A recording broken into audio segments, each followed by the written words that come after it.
Shortly after the passing of Pope Francis, New York Archbishop Cardinal Timothy Dolan appeared on the Today Show, where he was asked about the qualities he would seek in a new pontiff during the conclave. His response was filled with a hopeful spirit. While he cherished the warmth, heart, and smile of Francis, he also expressed a desire for more clarity in teaching, more refinement of the Church's tradition, and a deeper exploration of the treasures of the past to remind us what Jesus expects of us. Cardinal Dolan's focus on clarity speaks to a shared concern among many. Pope Francis, while loved for his approachability, sometimes left people longing for more explicitness, consistency, and dogmatic strength in sharing the Church's core teachings. Many within the Church greatly admired Francis, yet his nuanced style provoked frustration and confusion for some. This divergence reflects the deeply personal and often challenging journey of faith, where understanding can sometimes feel elusive. Within the Church's magisterium, or teaching authority, the Pope and the College of Bishops are responsible for safeguarding the deposit of faith. Thus, Cardinal Dolan's call for more clarity in teaching can be seen as a sincere hope for a more unified understanding of faith. However, it's essential to recognize that while people may frame a perceived lack of clarity as a distinct shortcoming of Pope Francis, he was, in fact, deeply articulate about many significant teachings and committed to protecting the Church's traditions.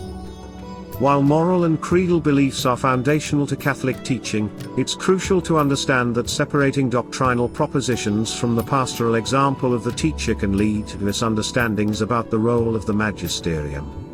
Pope Francis demonstrated that the essence of teaching transcends mere propositions. It involves fostering genuine, loving relationships with believers. As we look to the conclave to elect Francis' successor, we are reminded of the compassionate and understanding leader the Church, and the world, continues to crave. Francis has faced criticism from those who believe his warmth, affection, and casual demeanor might somehow muddle his teaching. However, to equate doctrinal clarity with Francis' joyful smile is to overlook an essential aspect of what his papacy has brought to the Church. After the profound contributions of St. John Paul II and Benedict XVI, it's important not to view Francis' papacy as lacking clarity due to his differing style. He has been exceptionally clear about the spiritual pitfalls of prioritizing a rigid sense of clarity at the expense of the mercy at the heart of the gospel. As a teacher, Francis has corrected misunderstandings about the nature of Church teaching with clarity and conviction. These are crucial reminders as we approach the upcoming conclave. Church teaching is not merely an abstract or intellectual exercise, it transcends to become more than just another ideology. It is also not a refuge from questions, risks, ambiguity, or dissent. Actual teaching requires a specific vulnerability from the teacher, including a willingness to engage with individuals' uncertainties and diverse situations, even when it might risk scaring off those who misinterpret this closeness as indifference rather than an act of mercy. In the Catholic worldview, truth is an embodied encounter between people, not just a transfer of information. Francis highlighted this beautifully when he said, "Truth, according to Christian faith, is the love of God for us in Jesus Christ. Truth is a relationship." He emphasized in his letter to a non-believer that we encounter and express truth through our unique circumstances, cultures, and life situations. This understanding aligns with Benedict XVI's reflections in 2008, where he articulated that truth is not an imposition. Nor is it simply a set of rules. It is a discovery of the one who never fails us, the one whom we can always trust. In seeking truth, we come to live by belief because, ultimately, truth is a person, Jesus Christ.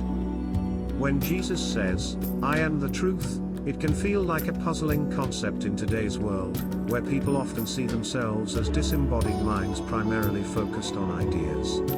Yet, the Catechism of the Catholic Church presents an alternative view.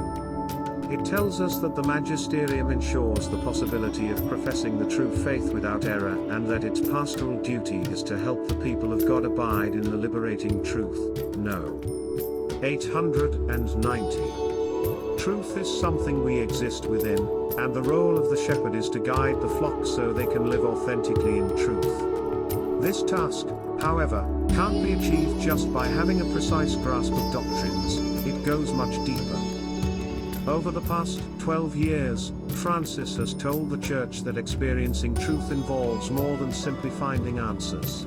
It requires engaging in a dialogue where questions and responses flow in both directions. We do not truly encounter truth if we are only passive recipients of one-sided conversations. Dialogue encourages a relationship. Clarity and refinement in church teaching are valuable but should be viewed as a means to abiding in truth rather than the truth itself.